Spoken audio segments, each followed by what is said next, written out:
जितना एकादशी के दिन भगवान का ओम नमो भगवते वासुदेवाय का जाप करें या अपने गुरु मंत्र का स्मरण करें, या जो मंत्र आपके हृदय में समाहित हो, श्री शिवाय नमस्तुभ्यम, ओम नमः शिवाय, राम कृष्ण शिव, जो मन पड़े उसका भजन करें, पर दिल से करें। जितनी देर करते बने उतना देर करें। माला पकड़ने की भी जरूरत नहीं कि माला पकड़ के बैठो, तो घटके जिब्या से जप लो नहीं, जी वही उत्तम ही पूरा हो जाए, वही बहुत है।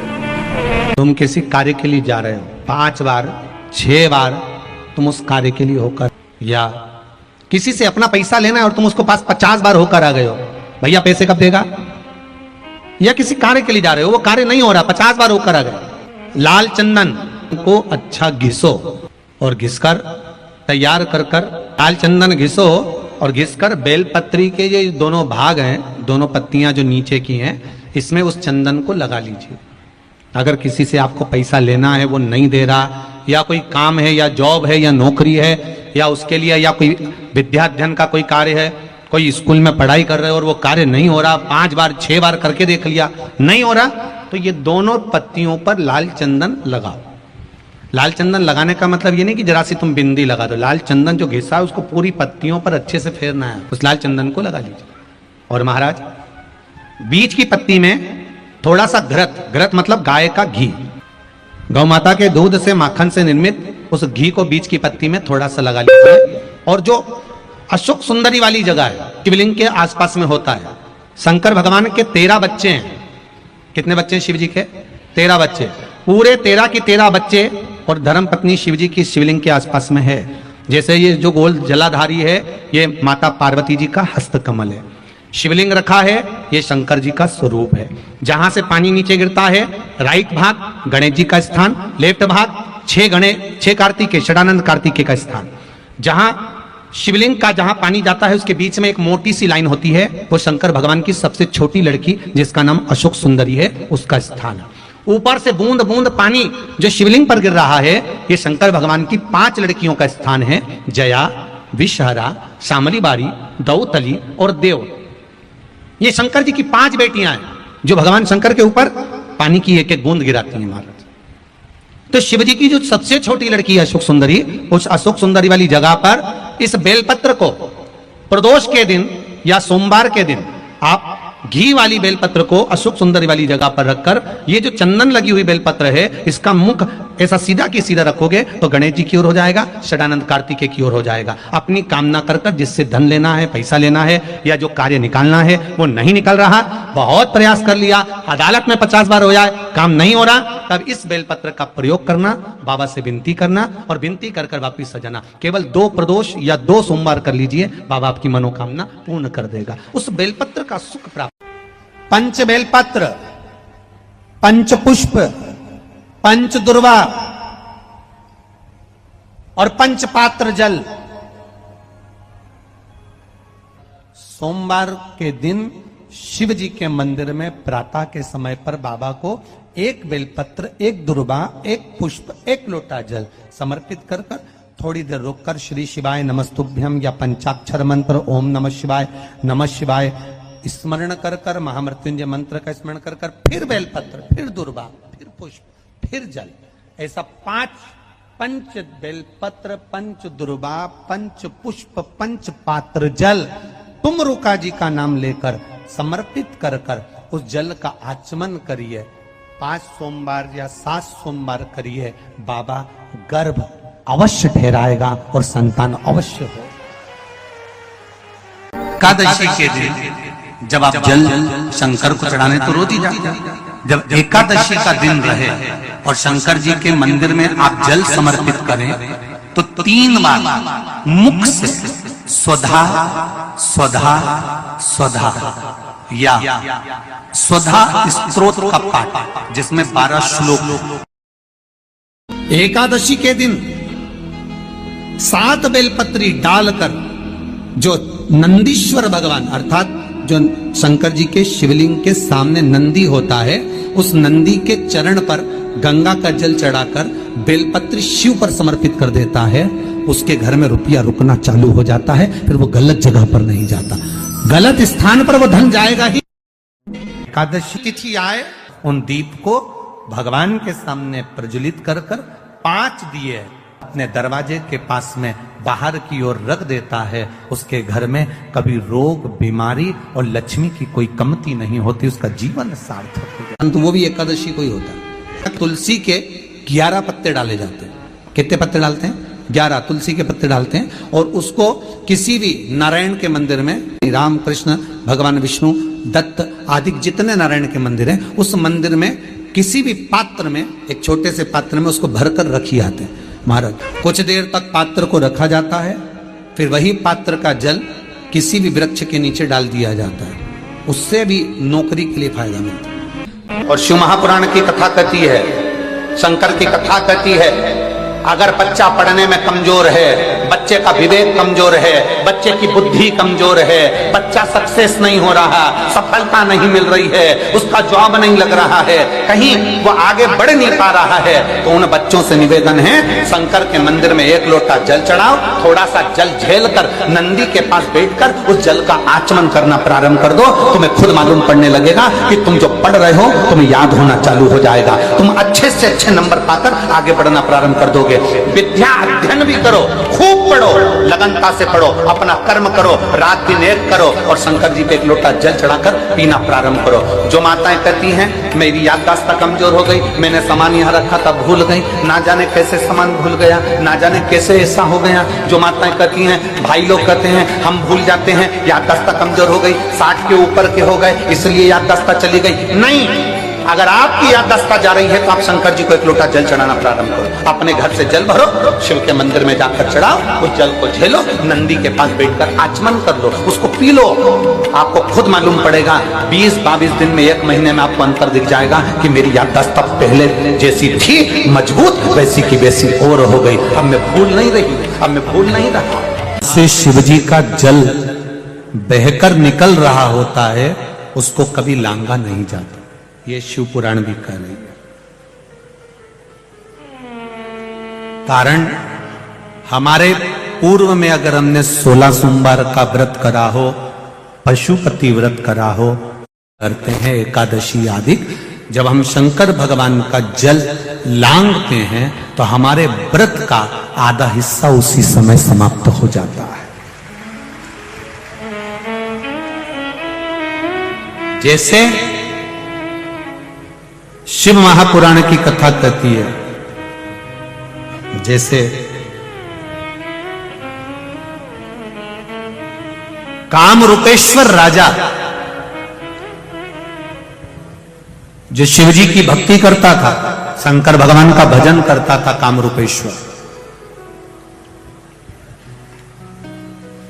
जैसे कामरूपेश्वर राजा जो शिव की भक्ति करता था, उसका एक काम था, ज्यादा काम नहीं करा उसने, केवल एक काम करा, शंकर मंदिर में जाता, पूजन करता, अर्चना करता और एक वृक्ष रोज लगाता। प्रतिदिन का नियम था उसका, एक पेड़ लगाना, एक वृक्ष लगाना। अब वृक्ष लगाने में उसकी इतनी पुण्याई क्या हो गई कि 33 कोटि देवी देवता उससे मिलने के लिए आते थे। कारण क्या था? वायु पुराण कहती है, पद्म पुराण कहती है, अग्नि पुराण कहती है और गर्ग संहिता कहती है महाराज कि एक वृक्ष लगाने से 100 गौ माता की सेवा के बराबर और 1000 गाय दान के बराबर पुण्य प्राप्त हो जाता है, मात्र एक वृक्ष लगाने से। अगर आपने जिंदगी में एक पेड़ लगाया, एक वृक्ष लगाया, उसको पाल पोस के बड़ा करा, बड़ा कर वो पेड़ अगर बड़ा हो गया तो वृक्ष बहुत बड़ा हो गया। कहीं आपने लगाया और वो वृक्ष बड़ा हो गया। अगर आपने एक वृक्ष लगाया है तो समझ लेना तुमने 1000 गौ का दान दे दिया। ईर्षा करने वाला, उसके घर में दिया जलाने वाला नहीं बचता, ये शिव पुराण की कथा कह रही है। शंकर की निंदा करने वाला, किसी ने कहा गुरुजी रावण शिव जी की आराधना करता था। इस कथा को सुनने के बाद लोगों के मन में शंका आती है, रावण शंकर जी की आराधना करता था, फिर उसके घर में दिया जलाने वाला क्यों नहीं बचा? कारण क्या था? रावण शिव जी की आराधना करता था। एक बार भगवान शंकर सामने आकर प्रकट होकर कहे, रावण लंकाधिपति मांग तुझे क्या चाहिए? रावण शंकर भगवान से कहता है तुम्हें क्या चाहिए, तुम बोलो। मेरे पास में लंका है, राजसी ठाट है, वैभव है, सत्ता है, मेरे पास बल है, मेरे 10 शीश हैं, सारे ग्रहों को बंदी बनाकर रखा है। शंकर भगवान ने युद्ध के मैदान में राम जी से युद्ध के पहले शिव जी ने रावण से कहा था कुछ मांग ले मुझसे। रावण कहता है ऐसे बानरों को तुम्हें यूं ही निपटा दूंगा, तुम चिंता मत करो, ये वनवासी क्या करेंगे। शंकर भगवान से कहा तुम्हारी मुझे जरूरत नहीं है, कुछ तो मांग ले। रावण कहता है मुझे कुछ नहीं चाहिए। भगवान कहने लगे अंतिम समय में मांग लेना। रावण कहता है आप मेरे सामने ही मत आना। बस शिव जी तो इतना खिलवाने ही वाले थे, जब रावण के प्राण छूटे तब राम जी सम्मुख में शंकर जी के कहते हैं आपका भक्त है, प्राण छोड़ने जा रहा है, आप कृपा नहीं करोगे। शंकर जी कहते हैं उसने कसम दी है कि मेरे सामने ही मत आना, नहीं जा। सौगंध निभाते हैं भगवान। पांडवों ने सौगंध दी थी भगवान कृष्ण को, हम अंदर जा रहे हैं जुआ खेलने के लिए, चौसर खेलने के लिए। भगवान कृष्ण आगे आगे चल रहे थे। पांडवों ने हाथ जोड़कर कह दिया आप अंदर मत आना, आपको सौगंध है हमारी। भगवान कृष्ण कहने लगे कभी तो बुलाओगे मुझे अंदर। पांडवों ने कहा जब तक तुम्हें बुलाया ना जाए तब तक तुम अंदर मत आना। शकुनी मामा हराते गया, हराते गया, हराते गया। जब दुर्योधन खेल रहा था तब दुर्योधन हार रहा था। जब दुर्योधन हारने लगा शकुनी मामा को ले जाकर बिठा दिया, अब मेरी जगह मेरा मामा खेलेगा। भगवान कृष्ण खड़े हो गए, पांडव कहेंगे मेरी जगह मेरा कृष्ण खेलेगा, पर एक शब्द नहीं निकला। पांडवों के मुख से शब्द नहीं निकला कि भगवान कृष्ण खेलेंगे। पांडव खुद खेलते रहे, भगवान बिलखते रहे बुलाओ मुझे, मुझे पुकारो, मैं आऊंगा, अंदर आकर इसको हरा दूंगा। पर एक ने भी नहीं पुकारा, सब हार गए। द्रौपदी को भी हार गए। जब द्रौपदी का चीर खिंचा रहा था तब द्रौपदी ने पुकारा, भगवान दौड़कर आए। द्रौपदी रोती हुई बोली अब आ रहे हो, जब सब कुछ हार बैठे। भगवान कहे मैं तो दरवाजे पर खड़ा था, इंतजार कर रहा था, पुकार तो ले। एक बार पुकारते दौड़कर अंदर आ जाता, पर पुकारा ही नहीं, तो आऊं कैसे?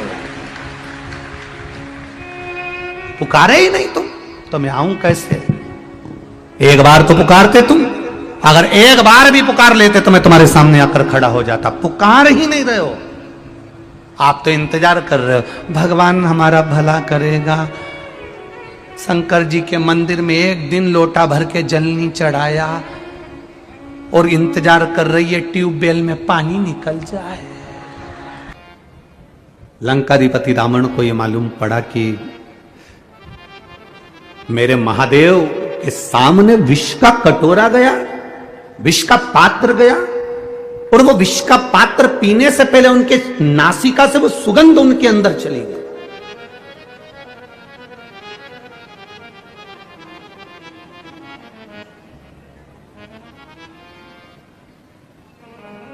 डॉक्टर के पास जाकर कहना डॉक्टर साहब मेरा पेट बहुत दुख रहा है। डॉक्टर एक गोली देगा, केवल एक गोली दे देगा कि डॉक्टर?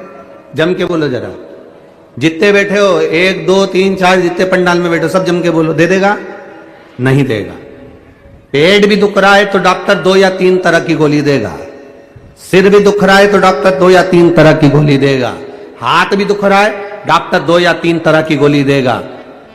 पीठ में दर्द है 2-3 तरह की गोली देगा। घुटने में दर्द है 2-3 तरह की गोली देगा। अब तुम डॉक्टर से कह दो डॉक्टर साहब ये बात तो गलत है, हमारा तो केवल पेट दुख रहा है और तुमने 3-4 तरह की गोली दे दी, एक दे दो ना। डॉक्टर के नहीं तुमको 2-3 तरह की, ये तुम समझ नहीं पाते। ये जो तुम गोली खाओगे लाल वाली, ये गोली खाओगे तो इसका साइड इफेक्ट नहीं हो इसलिए तुमको ये वाली गोली पीली वाली दी।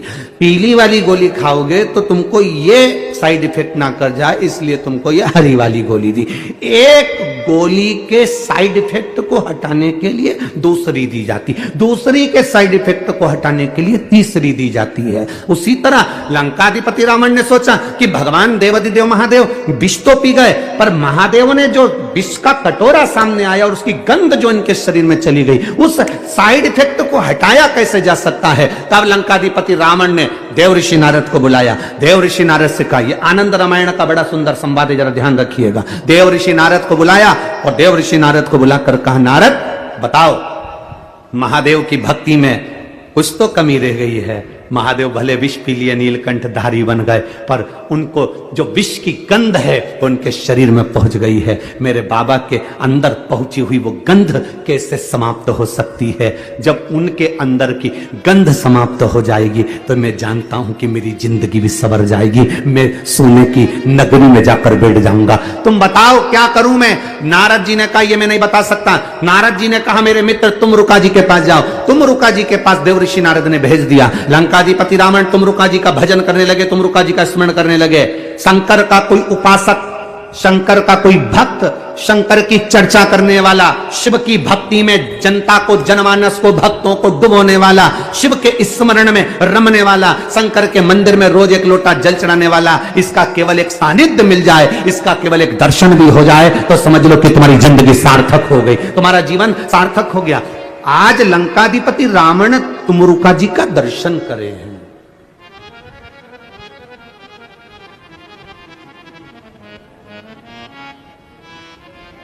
और लंकाधिपति रावण ने तुमरुका जी से पूछा कि बताओ शंकर जी के शरीर में जो विष सूंघा गया, जो विष पीने के लिए आया, तो उसकी गंध जो शरीर में आ गई, उसकी तरंग वो कैसे समाप्त हो? तुमरुका जी ने कहा रावण दशानन 10 ग्रीवा, सुनो,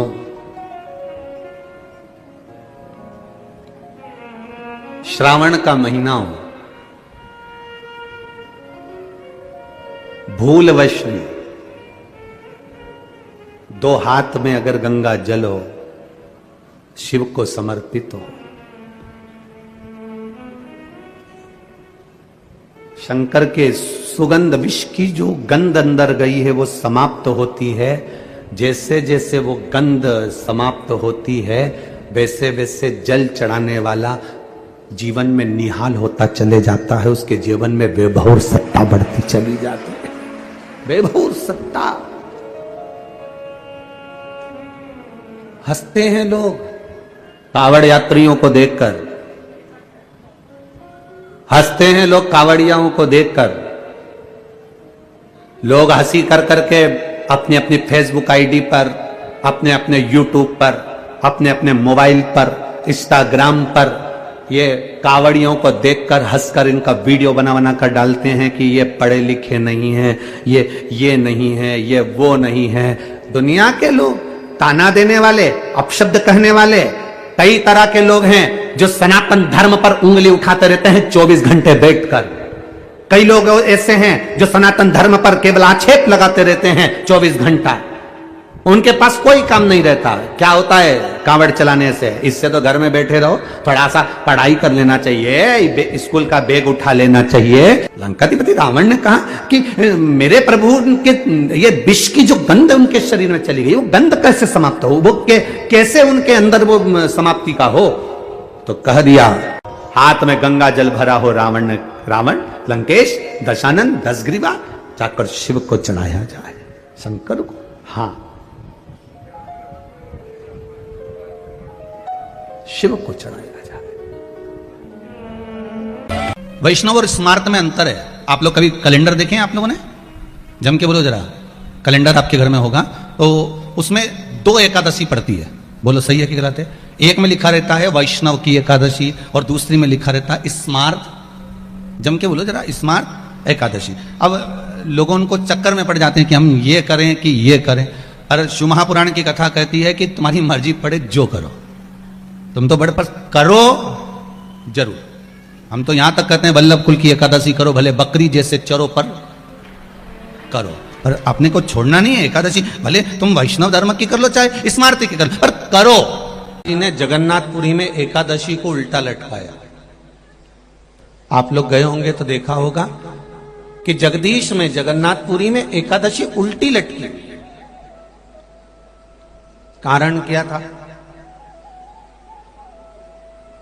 खूब विरोध करा गया श्रीमद वल्लभाचार्य जी का कि तुमने एकादशी को उल्टी लटका दिया जगन्नाथपुरी में। क्यों लटकाया? उसका कारण क्या था? श्रीमद वल्लभाचार्य जी ने कहा, आप कहते हो कि कोई मरे तब एकादशी का दान दीजिए, आप कहते हो कि कोई मरे तब अन्न का दान दीजिए, आप कहते हो कि कोई मरे उसके बाद में आप ये दान दीजिए। श्रीमद् वल्लभाचार्य जी ने एकादशी को उल्टा लटका कर कहा